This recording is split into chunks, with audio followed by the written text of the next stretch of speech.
Buenos días, estimados oyentes. Quisiera referirme hoy al magnífico triunfo del actual presidente ya de Brasil, Jair Bolsonaro, que ganó en buena ley y con buen margen sobre el representante de Lula, el PT y toda la izquierda que había estado en el poder y que venía muy mancillada, muy sucia, muy contaminada por la corrupción, porque no era solo un tema de la prisión del presidente. Había habido un descabezamiento general de todos los mandos altos de esa estructura política, que se habían visto todos contaminados con distintas facetas de distintos procesos de corrupción. Recuerden el Mensalão, el Lava Jato, y suma y sigue. Y es verdad que en la política brasilera la corrupción extiende tentáculos a lo largo de todos los partidos, pero también es verdad que tuvo la sociedad brasilera la fuerza, la entereza de reaccionar. Y tuvo allí en esa reacción a un líder como Sergio Moro, al que Brasil tendrá que hacerle un monumento en algún instante, porque realmente representó ese coraje, esa gallardía de hacer lo que hay que hacer, de hacer respetar la ley, de no tenerle miedo a las autoridades ni a las amenazas, y realmente ponerse en campaña para limpiar a fondo lo que era una corrupción inaceptable que le hacía un daño enorme al país y también a su gente, porque eran miles y miles de millones de dólares que se iban de un lado para el otro, pero jamás a ayudar a la gente más desfavorecida. Contra eso se alzó Bolsonaro, contra, digamos, esa manera de hacer política que realmente es inaceptable, contra esa manera de gobernar en base al populismo, de dar y de pagar y de no tener, digamos, una visión clara de que hay que defender a las empresas, que hay que defender al mercado, que hay que mantener al Estado en su lugar y no dejarlo expandirse, no dejarlo llenarse de grasa. El Estado tiene que tener buen músculo para hacer lo que tiene que hacer, que es mucho, pero tiene que ser músculo. Cuando esos estados se llenan de funcionarios, de despilfarros, de gastos, de corrupciones, al final los países ya no se pueden mover, todos los problemas se le vienen encima y la sociedad llega a un momento en que dice basta, como pasó en el caso de Brasil. Es cierto que Bolsonaro es un, digamos, líder que, como siempre sucede, es muy difícil tener en una persona solo todo lo bueno. Las cosas vienen mezcladas, viene lo bueno con lo malo. Se decía desde la filosofía oriental, en nuestras fortalezas están nuestras debilidades. Y es cierto, él ha tenido, como también Trump en los Estados Unidos, expresiones fuertes, desafortunadas, expresiones que chocan a una sensibilidad, que lastiman a algunas personas y a algunos grupos de personas, y eso es una pena y no debería ocurrir, pero es algo que sucede cuando las personas están en campaña, en el fragor de los debates,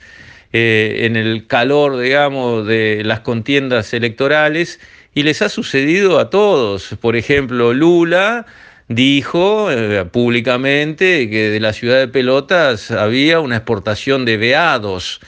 o sea, traduciéndolo finamente, de prostitutos. Digamos, Evo Morales en Bolivia dijo que los hombres que comían pollo se volvían homosexuales, en una clara referencia negativa y peyorativa hacia los que tenían esa condición. Y también Macri tuvo alguna expresión infeliz en esa línea y así suma y sigue. Y por lo tanto no es, digamos, algo inusual que una persona tenga alguna expresión desafortunada, y de eso se ha tratado en el caso de Bolsonaro, que ha tenido expresiones claramente desafortunadas, que han sido ofensivas, en algunos casos para las mujeres, en otros casos para personas de orientación sexual no mayoritaria, digámoslo así. Pero él está levantando banderas que le sirven a Brasil y le sirven a América Latina toda, banderas antipopulistas, banderas que reclaman que el mercado, el capital, la empresa sean respetados, que las leyes sean cumplidas, que el Estado no se transforme en un gigante que absorbe todos los recursos y que al final hay que rendirle pleitesía como un dios y que solo el favoritismo consigue que algunos se lleven algo. No, eso no sirve, eso no le da futuro a estos países, eso no ayuda a que, digamos, nuestras sociedades crezcan y mejoren su condición de una manera sostenible, no en base a una ayuda que hoy puedo dar y mañana no, según como sopla el viento de cola de la economía mundial, que es lo que pasó con todos los gobiernos de izquierda de América Latina. Mientras cayó plata del cielo en cantidades incalculables por la bonanza de la economía mundial, con altísimos precios de las commodities y bajísimas tasas de interés, cualquiera era un buen ministro de Economía. A cualquiera le salían los números bien y cualquiera tenía mucho para repartir. Pero al otro día, cuando se terminaba ese viento de cola y esa bonanza excepcional desaparecía, ahí empezaban a aparecer los problemas del despilfarro, la mala administración, la corrupción y en última medida la mala gestión general de la cosa pública, de los recursos de todos, que hacía que estos gobiernos todos, en cuanto paró la ola de bonanza, todos empezaron a tener problemas. ¿Qué quiere decir? Y que no hicieron las cosas bien, que no aprovecharon la bonanza para consolidar la economía de los países, para fortalecerlos, para darles buenas reservas, para bajarles su endeudamiento, para tenerlos sin déficit fiscal, para hacer lo que es una buena gestión económica que todo el mundo sabe cuál es y todo el mundo la reconoce de lejos. Eso no se hizo. Y no se hizo en Brasil, no se hizo en Uruguay, no se hizo en Argentina, no se hizo. Y ahora estamos todos pagando las consecuencias y estos triunfos del péndulo que se va para el otro lado son la consecuencia de un claro fracaso de la izquierda en la administración de estos países, que aún con un periodo extraordinariamente positivo para las economías de estos países, lo que ha dejado enfrente a la gente es fracaso, es, digamos, cosas mal hechas, resultados que no sirven, y la gente se da cuenta. En todos lados hay problemas de seguridad, en Brasil también, muy grave,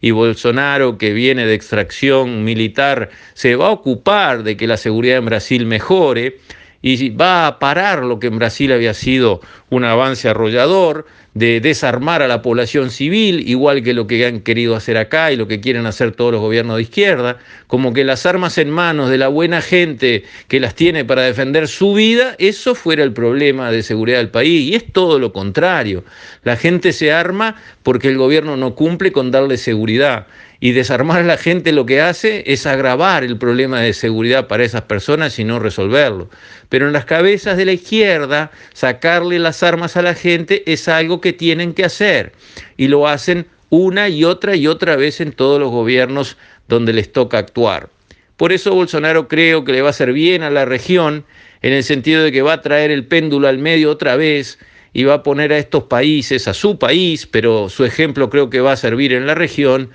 en una línea diferente, una línea más pro mercado, pro capital, pro empresa, pro empresario, una línea que se afiche a la idea de defender las leyes y las instituciones, que tenga al gobierno sujeto, el Estado acortado y no explayado y dilapidando como lo hemos tenido en nuestra región durante todos estos años. Lamento mucho que nuestro gobierno haya hablado mal del señor Bolsonaro, no tenían por qué, ninguna necesidad de expresarse sobre un candidato de otro país. Realmente el principio de no inmiscuirse en los asuntos de los demás países tendría que ser sagrado para un país chiquito como el Uruguay, y sin embargo hubo voces de autoridades de primera línea del gobierno uruguayo que salieron a expresarse negativamente por el candidato Bolsonaro, lo que constituye lo que se dice en la jerga internacional una gaffe